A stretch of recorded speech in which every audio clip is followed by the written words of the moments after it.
Hi, my name is Carlos from LTV. Welcome to our Artists Alliance of East Hampton 2023 show. We have some very, very cool work to see here, huh?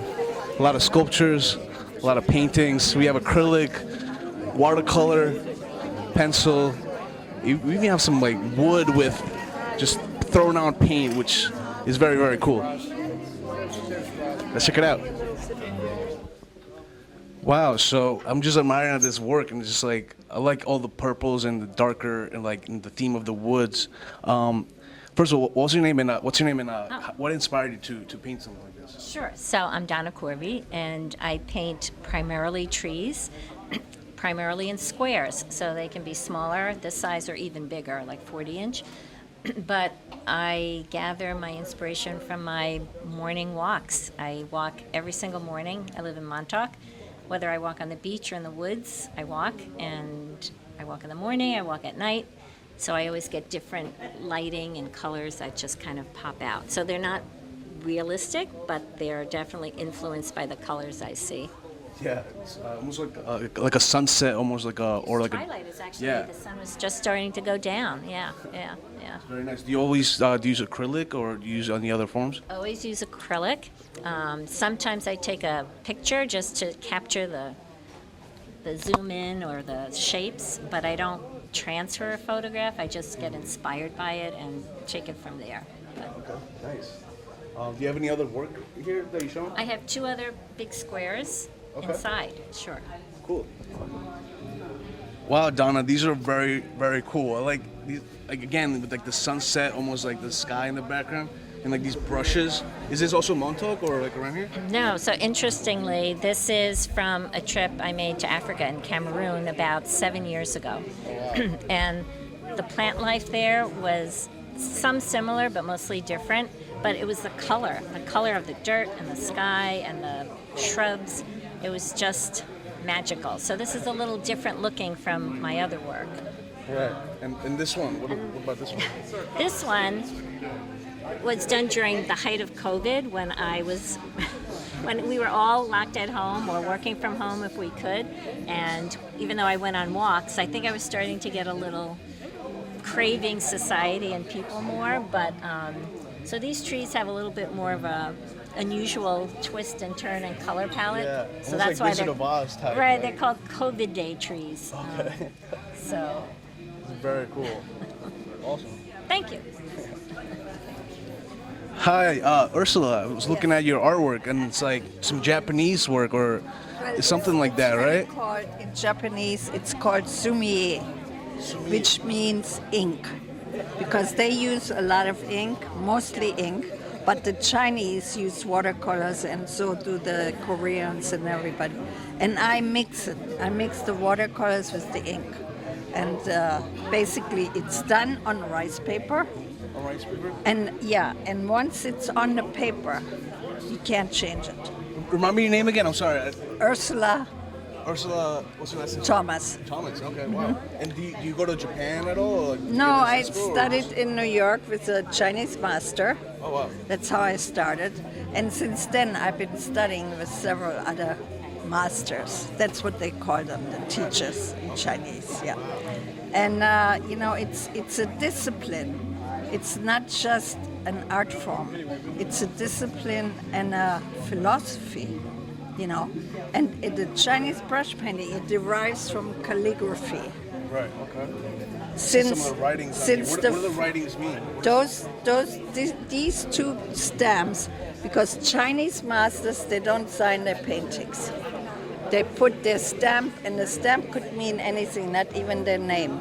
Oh, wow. This one means good luck, but this one is my name in Chinese. Oh. Yeah. Did you make them yourself, the stamps? No. You got them made? Oh, But you can make some of them. Yeah. Yeah. Oh, wow. Out of erasers, you can make them. But anyway, it's a discipline that then everything, once it's on the paper, you can't change it. It's all about the strokes, how you handle your hand. Your hand has to be loose and free. I see it was very free, like Yeah. the flow And is it's very nice. philosophical. Yeah. And most everything that you do has to do with their, way of life. You know, for example, if you paint roosters, roosters are good luck when you get married. And things like that. Everything is connected to some kind of philosophy, some kind of way of life in the Oriental way. Wow, you know? very nice. Yeah. Very yeah. nice work. Yeah. Thank you, Ursula. Thank you.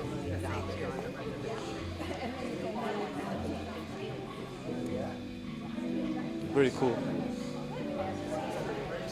Hi, who do we have here? And let us know where you're from and what inspired your paintings. Okay, so we live in the city, Okay. but we've been coming out here for 50 years, and we rented a house several years ago, and these were the neighbors. And so Labradors, I believe, or I'm poodles? not, I think they were Labradoodles. Labradoodles. At least that guy was. So, Was this where you live by? No, this is a barn in Bridgehampton. Oh. On the mall, kind of the historical part across from the Candy Kitchen. Yes. Okay. Yeah. Like- So there's a whole bunch of buildings there, and I always watch them. Wow. And these are both acrylic or oil? No, they're oils. Oil. They're oils. And remind us your name again? Judy Loeb. Judy Lowe. Wow. Yeah. Very nice work. Thank you. Beautiful. Thank you. I like the shading. Oh, thank you. So I joined the Artists Alliance a couple of years ago, and now I understand that they are going to do, or they have a plein air group that goes out to paint in the summer. So I'm going to try to do that with them. Okay. Yeah, That's very nice. How long have you been part of the Art Alliance? just a couple of years. Yeah. Very cool. But I paint mostly in the city, and yeah, I've been oil painting for about 10 years. Seems like you got like really, really good skill with the shadows and the glass in the window. Thank like you. That's very, very nice. All right, well, thank you so much, Judy. Okay, thank you very much. So, I gotta be more on the mic.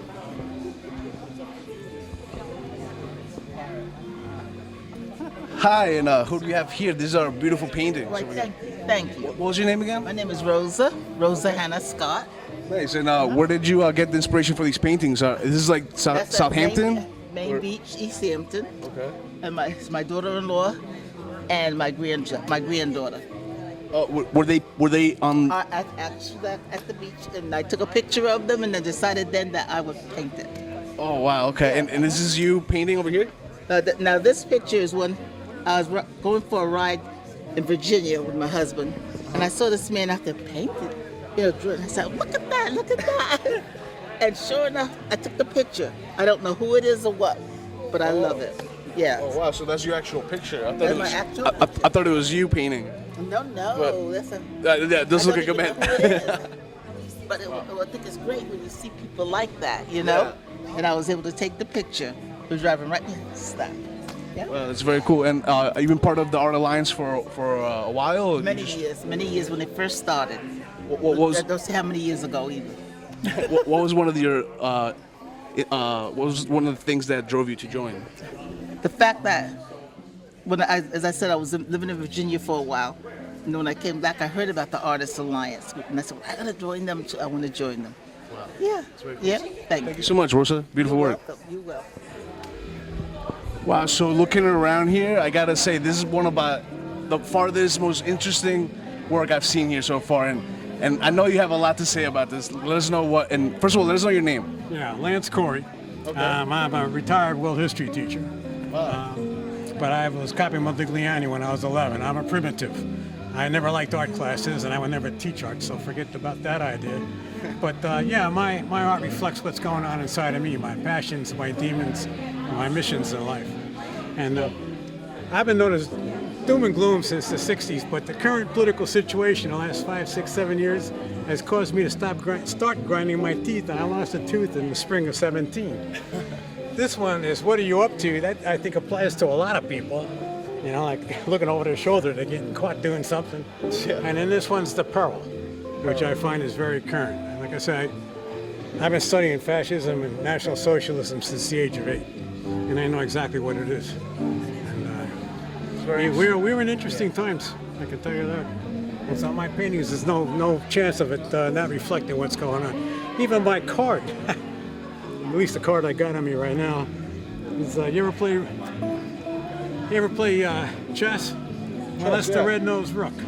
Oh, Well, I okay. played rugby and I boxed. And in boxing, I went straight to you. Yeah. And in rugby, I defended the line, like the rook does. And I've broken this 6 times. Oh, wow. But not in boxing or anything like that. Very cool work, Lance. Thank you so much. Thank you. What is your name? Carlos. My name is Carlos. Carlos. Yeah, All right, pleasure Carlos. meeting you. It was a pleasure. Yeah, thank you very much, honestly. Wow, this is the most work I've seen on a glass, like with the layers. I've seen a lot of glass work before, but definitely not with the amount of like. It almost looks like a knit, you know? It is weaving. It's weaving. It's glass weaving. And it's called Spring Garden. Wait, I'm sorry. Remind us of your name again. I know I'm sorry. you're the president of the East End Yes. Art Alliance of East The Hampton. Artists Alliance of East Hampton, yes. And one of the many artists on the board, but I am the president. And I do a lot of glass and watercolor. And so but this piece is particularly interesting because it's woven. And usually when you weave something, it has to be soft, like fabric or a like a needle, not a needle, but thread or yarn. And this is really glass that's woven. And then after it's woven and fused, then I add pieces on top of it to make it the garden area. So you have to put it through the kiln more than once or a couple times? Actually, 3 times. 3 times. Okay. Because in order to get that weaving up and down, you need to fuse it on a slumping mold, so that it'll create that up and down motion of the glass, and then you take the warping, and it goes horizontally, and it knits it together. So the warping is the first time. The second time is to fuse it together, and then the third time is to add details. It really seems like you've been working with glass for a really long time. How can you mind? Do you mind telling us, or what inspired you to? You don't have to tell us how long you've been working on it, but you can tell us. Okay, I can tell you how long, I don't care. So I'm a retired art teacher, and when I was teaching, my goal was to learn every art technique and skill that I could possibly learn. So I took a class up in New Hampshire, and it was with glass, and I loved it so much I went back and I took more classes. So I now can make like landscapes or weaving or kiln carving. I'm also at this time right now, I did a glass bra, like a woman's bra, and it's for the Southampton Lucia's Coalition for Cancer, for women's cancer, and so it's in a gallery right now in Bridgehampton, and then it'll be at the auction. So. When is that happening? Well, the auction is June 8th, and it'll be there for about until the end of May, and then it'll go towards the auction. It's in Southampton. Wow, thank you so much. And again, remind us your name again? Teresa Lawler is my name. Awesome. Thank you so much. Really, really cool work. I do have 2 more pieces. One of them is the sailboat that's there. Oh, You see that one? Let's go take a look. And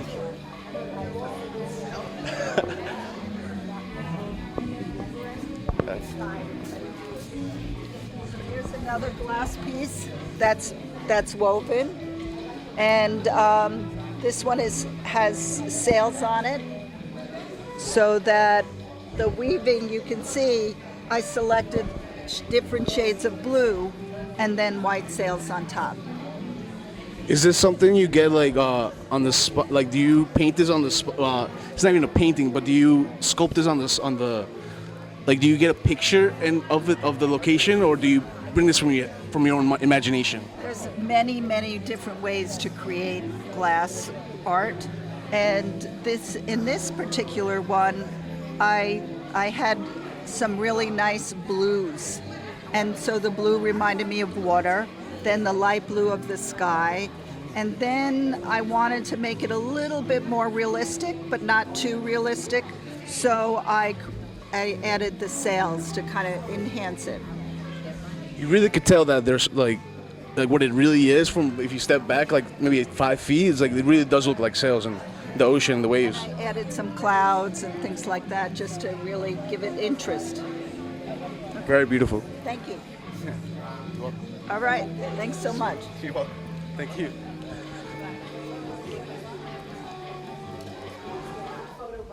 What a beautiful watercolor piece. This is I believe like peaches or something. That's right, peaches on periwinkle plate. Remind us your name and let us know what inspired. So my name is Quincy Egginton, and I've done watercolor my entire life, and I've taught it for, many, many years. And what inspires me, I love to draw and then to paint.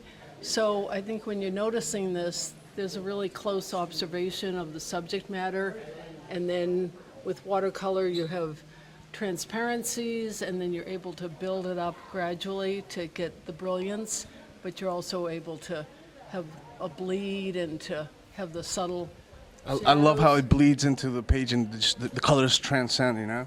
Great. Well, I'm glad you noticed all that. So, and orange and blue are complementary colors, so they kind of pop off the blue plate. So, Do you have any other work in here? yes, I have 2 pieces inside that are landscapes. Oh, let's take a look. Okay, thank you. Yeah, it's very, very nice. The transcending of the colors. Wow, Quincy, this looks like my backyard, like Bridge Hampton or something. Where is I this? know it does look like the country out here, but in fact, this is in Connecticut. It's John Ware's studio. He was one of the significant early American impressionists, and it's become a national park, so it's a beautiful place to visit and to paint. And here, I was at Boscobel, overlooking the Hudson, and then this is West Point. So you see this amazing vista of mountains that go forever. And it's quite a challenge to paint them and to have that sense of space. So that's what I actually love the most, is to be on location. I'm part of the Wednesday group, and every Wednesday we go somewhere and paint together, and I love that challenge of taking in the environment.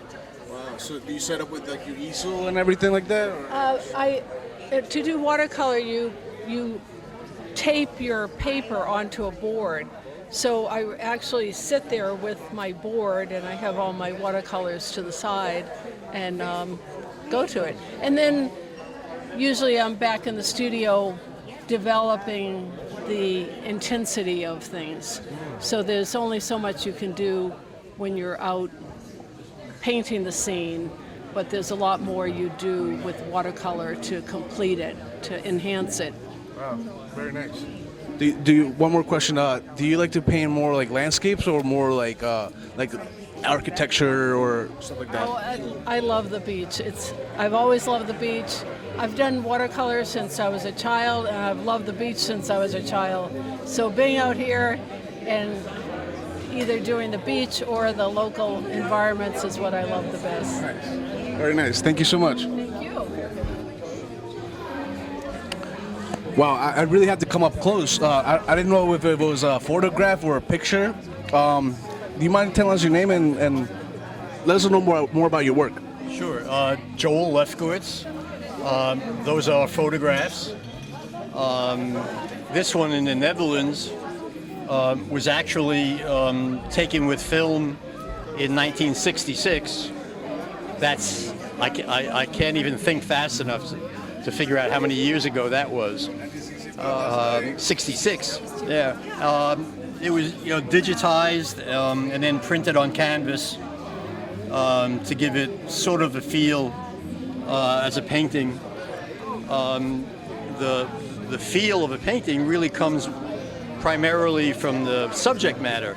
I didn't mess with it at all in Photoshop to change it in any way.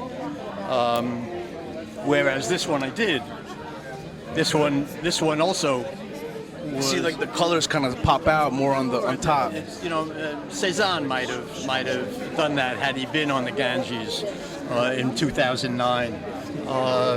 So that's mucked with a little bit in Photoshop to kind of enhance the image as if it were a painting. Beautiful colors. You can see the sunset really like reflecting off the boats and the buildings. You get the wrong time of day. Actually, it's dawn. Dawn. The other side, wow. which we're out on a boat before dawn in order to shoot back. You took these pictures yourself? Yeah, sure. I couldn't hang them here. You think I stole them from somebody? Oh no, I thought you were like collaborated with a friend and. Yeah, no. I was a younger man when at least that one was like 50-something years ago. Wow. And this is, I believe, India? Yeah, both of these are India. Both of these, I'm in a skiff, small rowboat on the Ganges, kind of looking back at people showing up just after dawn in order to, do their stuff. It's like a ritual they do in the morning, right? Or well, the bathing is what you don't see here. Of course, are what the Ganges is notorious for, are the cremations that take place right on the edge. what's one of the coolest places you've traveled or taken a photograph? Oh wow. There's been a lot. I once made a list for my grandchildren of the number of countries that I and my wife have been to, and it was something like 56 or 57 countries. So in terms of photography, I guess I got the biggest kick out of a couple of safaris in Kenya, getting up close with animals in their natural setting. Any lions or zebras? Oh, sure. Yeah, sure. Sure. You don't see lions, you get your money back. Very cool work, Joe. Awesome. Thank you so much. Thank you very much.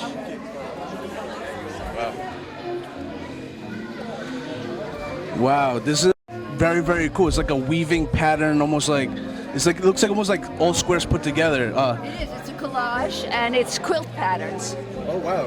Do you mind? Can you tell us your name and where you get the inspiration from this, and what type of what would you call this type of art or painting? My name is Janet Rojas. It's a watercolor collage. My inspiration is quilts. I work full time and I don't have time to do real quilts, so I decided I was going to do them in watercolor. So it's I do an underpainting first. I choose my colors. I do an underpainting first. Then I cut strips of paper and paint them the colors I want, cut them to the sizes that I need, and most of it is glued on top of the underpainting, but there are certain places like this, that's the underneath painting. This is the underneath painting. Wow, So, it looks very cool. So the underneath painting is this one, right? Yeah, It almost looks like you really matched it really good though. because I plan. I do it on graph paper with colored pencil, so that it comes, because it has to be symmetrical and it has to fit in the area that I want it to fit. Just like a quilt, you can't just sew together pieces of cloth. It has to be planned out ahead of time. Is this like a pond around East Hampton town, or? Well, it's called Joy Spring, so it's the marshes, because I live in Northwest Woods, so I go to the Bay Beaches. So it's the marshes, it's the fields, and then just a little sunsets, just spring. And it's time to hope that we get spring. Yeah.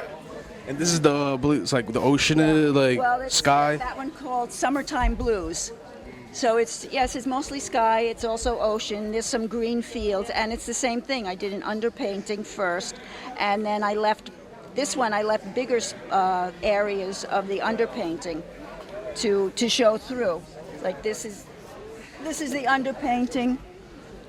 This is the underpainting, so it was mostly a wash of different greens and blues, and then I put the strips on top, but let some of the underpainting to show through. How did that come up with the idea? How did you come up with the idea of collage and watercolor? I've honestly never seen anything like it. Well, it's because I wanted to do quilting, and so I figured instead of cloth quilting, I would do, since I'm a watercolor painter, instead of doing landscapes and abstracts that I've been doing before, I just decided to try doing quilting, and it's a lot of fun.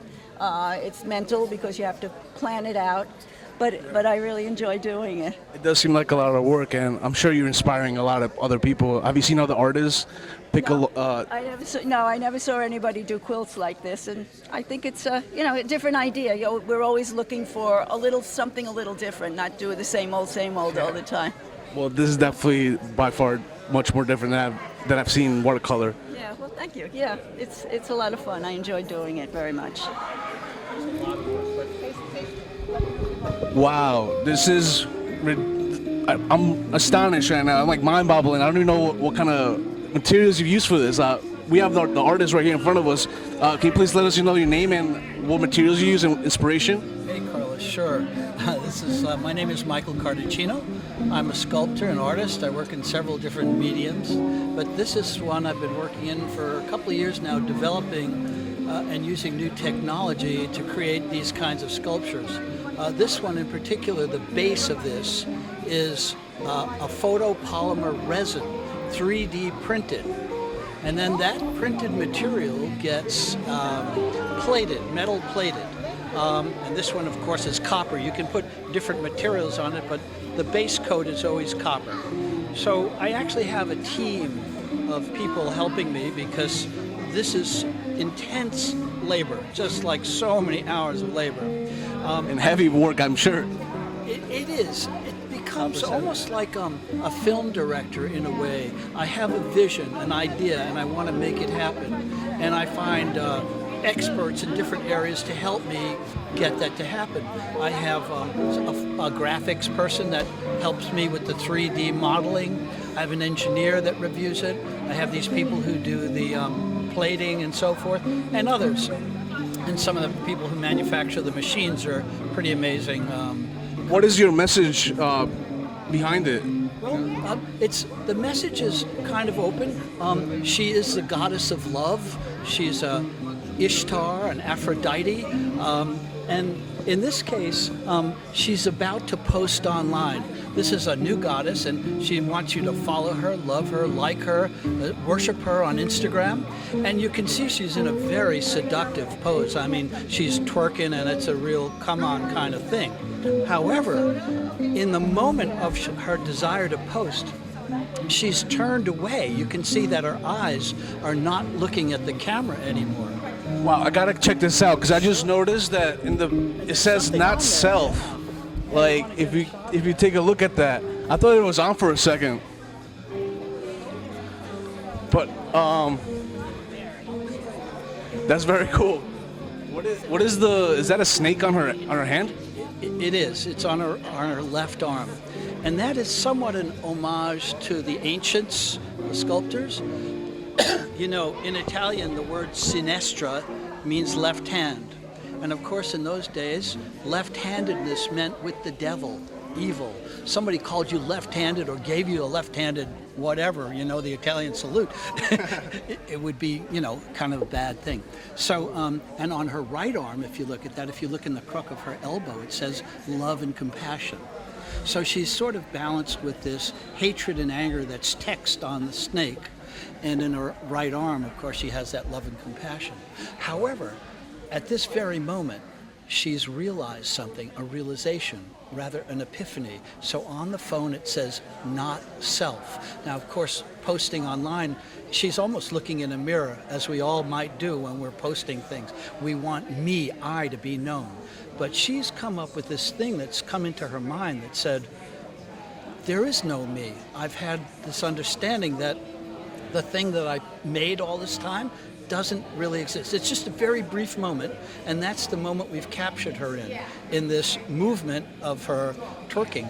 And but now on her body are words, lots of words. One last thing, I see that everything seems to be copper besides her nails and some stuff in her hair. What is that? I painted those nails and toes with a special solvent paint. It was very funny because a friend of mine was looking at that and she told my wife, "Oh, Michael did her nails. Why can't you do yours?" but really, the words on her body are very important. So because she's so self-centered and doing the Instagram thing, the words say I, me, mine, attachment, desire. Also, all over her body are misogynistic words. Speak to how men disrespect women. I see the word dumped over there. I see, what do I see? Love, desire. Yeah, it's very, very cool. Wow. And it's also within the times, as you see with, a lot of people going into their phones and one last thing, of course, is her hair, which if you look at is DNA helixes. So now we're speaking about her genetic and cultural background. So we have her self-identity, we have what others lay on her, and we have this physical aspect of her genetics. As a philosopher artist, I'm putting out the question, well, what are you? Are you any of those things?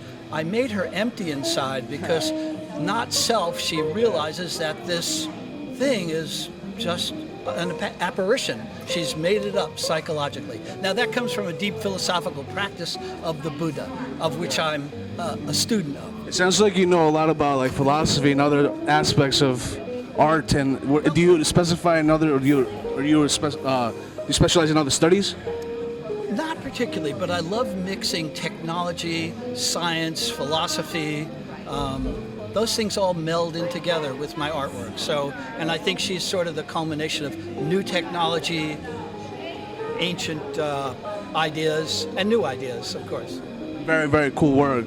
Thank you so much. Appreciate it. You're very welcome. Thanks. That's very cool stuff. Wow, this looks like legit something out of Nikola Tesla's mind. Like, are you Nikola Tesla here yourself? No, tell us your name and what inspired you. I'm Michael Fitzgerald, and I collect junk and make artwork out of it.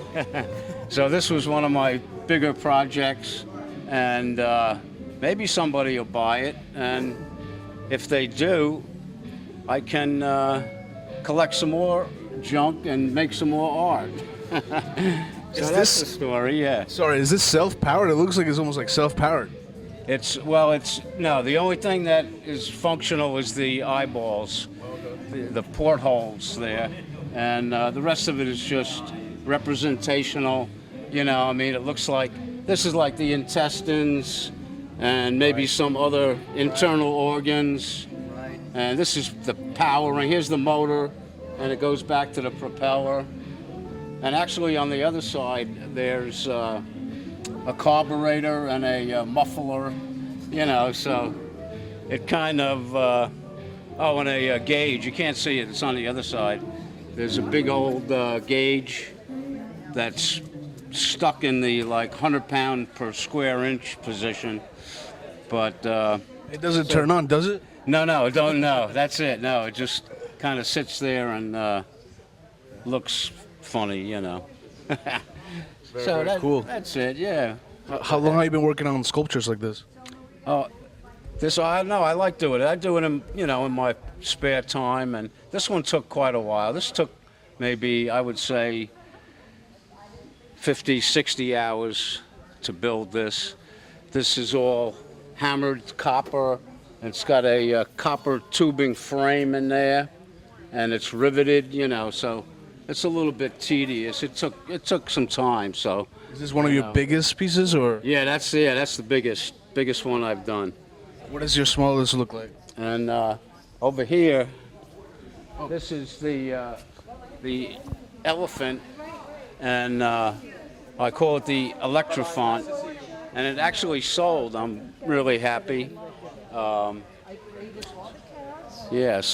do small stuff like that. I have even smaller things, but you can see that I got that Electrolux from the dump, and the ears were from a AC. I'm an air conditioning technician, and I took the fan blades off an air conditioner that we threw out, and I made the ears out of that.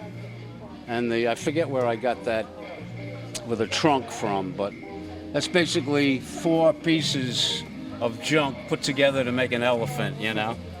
And that's it. That's the kind of stuff I do. It's fun, and I mean, actually somebody bought that one. I'm very happy about that. It's like from like the Disney movies. I forget the name of the movies when they're all like the appliances come to life. Oh yeah, yeah. So, and I got one more over there. Sometimes I've been doing some social commentary. That one over there with the eye. Right. That's called The Beast is in the Machine. And let's go take a look at that one. Let's go take a look at. So this looks like I'm gonna say a computer, and I see the national security agency, and I mean, there's lots to talk about here. So the title of it is "The Beast is in the Machine," and the beast is, I mean, basically these phones will track you. You know, the NSA. Everybody's got this. This is the tracking device. You know, and that's what that means. That's like the representative of the iPhone and what's inside of it. That's what's hidden inside, you know. So that's my social commentary, and I've been doing a few other things like that. That at the next show I'm going to have something else that is similar to that, but different. So. You ever think about having like any moving pieces in your sculptures, like Matt? Because I see you do like put things together with like. What, I took an old, one of them fans that used to turn back and forth, and I cut the blades off, and I put a hat on it, and I put a face on it, and the thing goes back and forth, It's like it's dancing or something. Yeah. It's pretty cool looking. I might put that in the Asheville Hall show. I'll see. That's interesting. That's only that. It's about this big, It's pretty cool looking, yeah. Well, thank you so much. Okay, thank you. Thank you again for joining us in our Artist Alliance of East Hampton 2023 show. We had a successful show with beautiful art, sculptures, even some glasswork. Thank you again. See you again next year.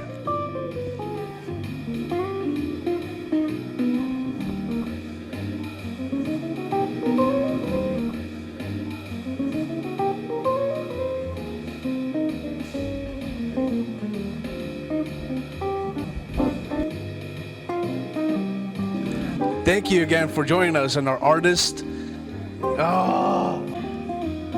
Thanks for joining us again on our East End. Thank you for tuning to our East End Artist Alliance of East Hampton. I keep saying East End. Thank you again for joining us on our Artist Alliance of East Hampton on our 2023 show. It was a successful show. A bunch of really cool art, sculptures, watercolor, even some glasswork, some waving art.